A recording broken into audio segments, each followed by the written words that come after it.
Good morning, friends. I, Deepak Pandya, PGT Chemistry from Kendriya Vidyalaya, Ahmedabad, Kent.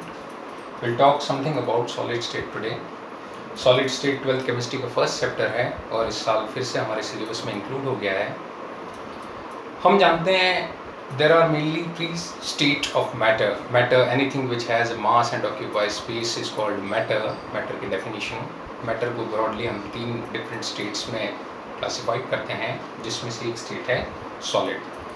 Solid state में बहुत सारी characteristics properties या features होते हैं, जिसमें से कुछ प्रॉपर्टीज़ हैं जैसे सॉलिड में कॉन्स्टिट्यूएंट पार्टिकल्स के बीच का जो फोर्स है वो intermolecular forces is maximum, where is intermolecular distance is minimum among the constituent particle of solid. Solid में डेफिनेट वॉल्यूम होता है, इनकी डेफिनेट शेप होती है, इनकी डेंसिटी बहुत ज़्यादा होती है, इनको बहुत कम कंप्रेस किया जा सकता है.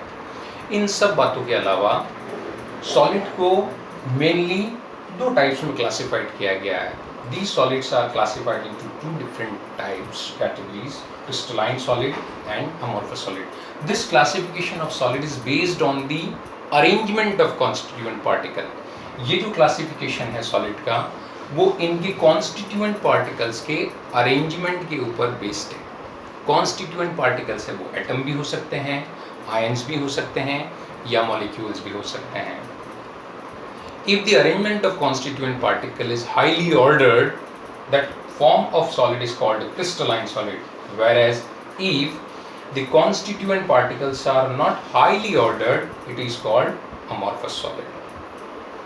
Definition के अलावा crystalline और amorphous solid में बहुत सारे differences हो सकते हैं. Some differences are there, just like crystalline solid have sharp melting point, whereas amorphous solid they don't have sharp melting point. Sharp melting point का मतलब crystalline solid का जो melting point है वो exact, definite और particular point पे होता है, जबकि amorphous solid gradually melt होते हैं, उनमें sharp melting point नहीं होता है. These all differences are because of the arrangement of the constituent particles हैं.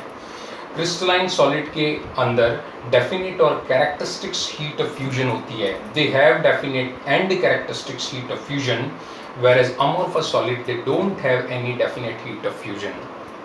क्रिस्टलाइन सॉलिड में लॉन्ग रेंज का ऑर्डर होता है, जबकि amorphous सॉलिड में शॉर्ट रेंज का ऑर्डर होता है.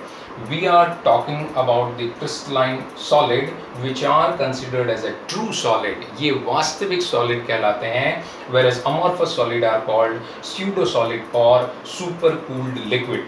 Pseudo solid और super cooled liquid इन्हें इसलिए कहते हैं because they have a tendency to flow. अगर टेम्परेचर बढ़ाया जाए तो amorphous solid में fluidity available होती है, they can flow. Glass, plastic, rubber, they are considered as an amorphous solid, whereas we have many example of crystalline solid. Crystalline solid की category में हम आयनिक सॉलिड्स को रख सकते हैं, डायमंड को रख सकते हैं, क्वार्ट्ज को रख सकते हैं, शुगर को रख सकते हैं. ये सारे एग्जाम्पल्स हैं वो क्रिस्टलाइन सॉलिड के होते हैं. One important difference between crystalline and amorphous solid is that crystalline solids are anisotropic, whereas amorphous solids are isotropic. Anisotropy एक खास प्रॉपर्टी है क्रिस्टलाइन सॉलिड की, जिसे हम इस तरह से एक्सप्लेन कर सकते हैं.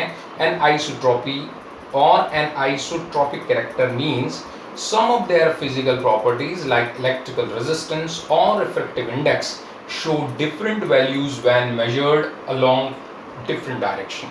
क्रिस्टलाइन सॉलिड के अंदर अगर हम कुछ सर्टेन फिजिकल प्रॉपर्टीज का मेजरमेंट करें तो अलग अलग डायरेक्शन में इनकी वैल्यूज हैं वो डिफर करती हैं.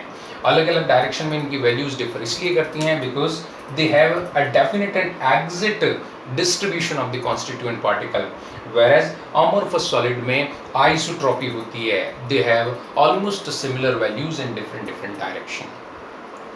Now crystalline solid they can be classified into four other categories. They are molecular solid, ionic solid, covalent solid and metallic solid.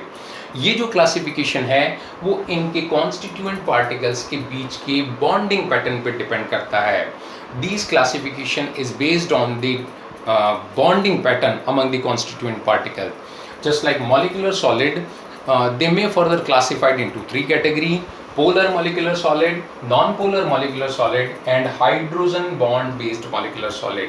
Ionic solid या आयनिक क्रिस्टल्स हैं, उनमें आयनिक बॉन्ड होते हैं, कोवेलेंट सॉलिड्स में covalent bond होते हैं और metallic solids में मेटेलिक बॉन्डिंग होती हैं. कॉपर का क्रिस्टल, आयरन का क्रिस्टल, गोल्ड का crystal, these all are example of metallic solid. Ionic solid just like NaCl is the best example of ionic solid, rock salt जिसे हम कहते हैं.